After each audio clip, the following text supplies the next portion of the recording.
not steel, sure it sucks.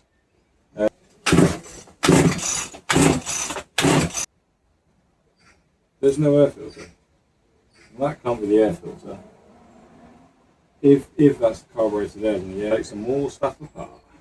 So obviously, because it's been sitting around, I'm going to assume that we've got a carburetor issue. But it could be anything. It could be that and other things. Before I dig into this, it's probably best I do check things like the spark plug and the fuel filter, to be fair, and have a quick look at them just to see what condition they're in. Because, you know, they're in good condition. It might have been serviced. But we've got a really bad spark plug with bits in it and stuff. There's not really much point in getting further into it because the engine's probably screwed. This has got what basically looks like fuck all use. Fuel filter's not something I'm going to do just yet because there's a load of fuel in there. I want to try and work out the basis before I have to get into that sort of stuff, because you have to get all the fuel out. Right, okay.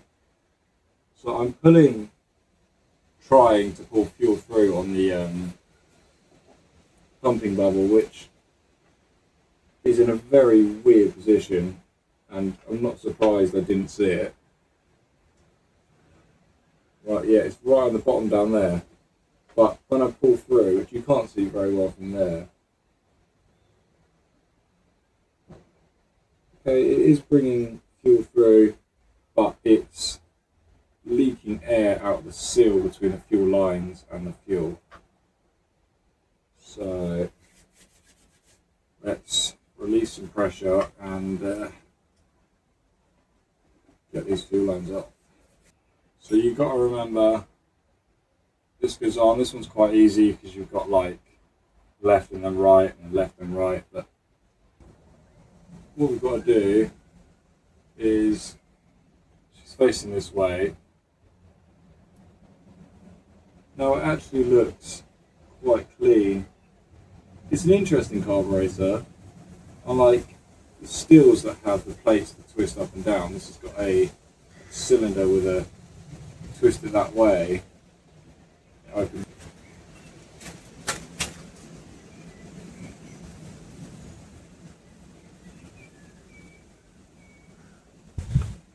Twists instead of actually lifting up and down. We're going to get into this bit here, see the state of that, and then we'll get into the other side. So now she's dirty. There is all sorts of crap underneath here, so it definitely needs a clean. All we can do is, I don't have the parts to replace the carburetor stuff, so what we're going to do is we're going to give it a clean, and then you have the throttle plate, or whatever you want to call it. You've got, I'll come close.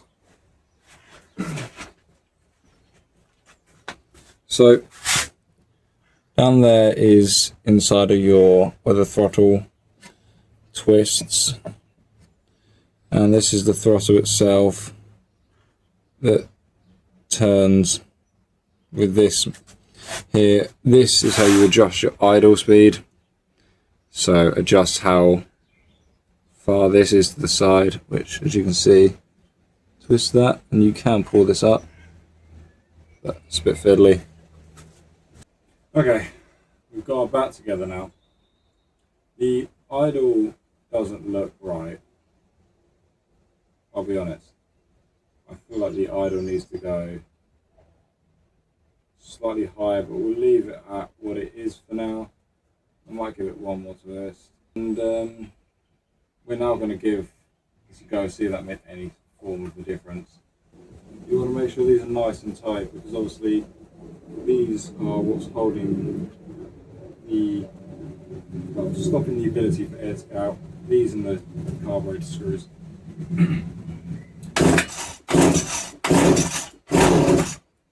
Come on.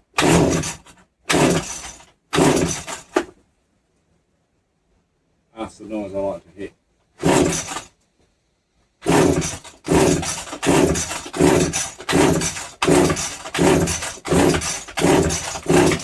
Come on.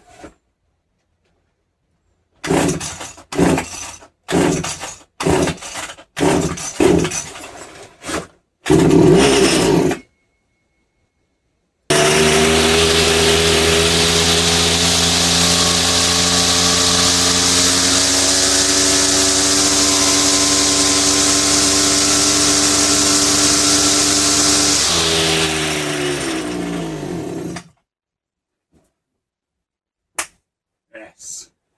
Right. Now I've got two issues. One, a possible fuel leakage. Two, you might need to change the idle, but they might not be an issue. Two is the pump where we're pumping fuel into the carburetor has split. I don't know if it just split or if it was previously split, but that has split. So that means we're going to need to take the pressure off, take the carburetor out, empty that out, take it off, order a new one, then get a new one. But in the meantime of doing that, let's try this then. So I'm going to get you a bit of a closer up on this one. So obviously last time it's going to be in the same video, but carburetor has arrived. We're going to give this spray around quickly, give it a quick spray, should be all good. Obviously we need the pump as the main thing and the gaskets and stuff. So as we've got this all here, I was just going to replace the gaskets and the valves and stuff, but we're going to go for a full, just replace the carburetor because I think it's the right thing to do. We're just going to dig straight into this. The carburetor came with a new fuel line, pump line and fuel filter. So we're going to replace that because part of the other issue we had was the slight leak from the seal of where the fuel lines go into. So I'm expecting to see some eroded. I don't know how well you guys can see this. Probably not very well, but expecting to see some eroded fuel lines. Come on. The choke is just this weird dodgy plastic bit. Look at that. Look at that. Now we may need to find a way to get this sitting back further like that, because at the moment it seems to be too tight, which might be one of the other problems with the idling and stuff. But if we actually, let's pump fuel in. Just pumping fuel.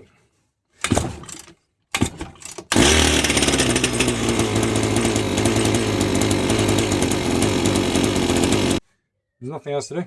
That is it. It literally was purely because of the air getting into the engine.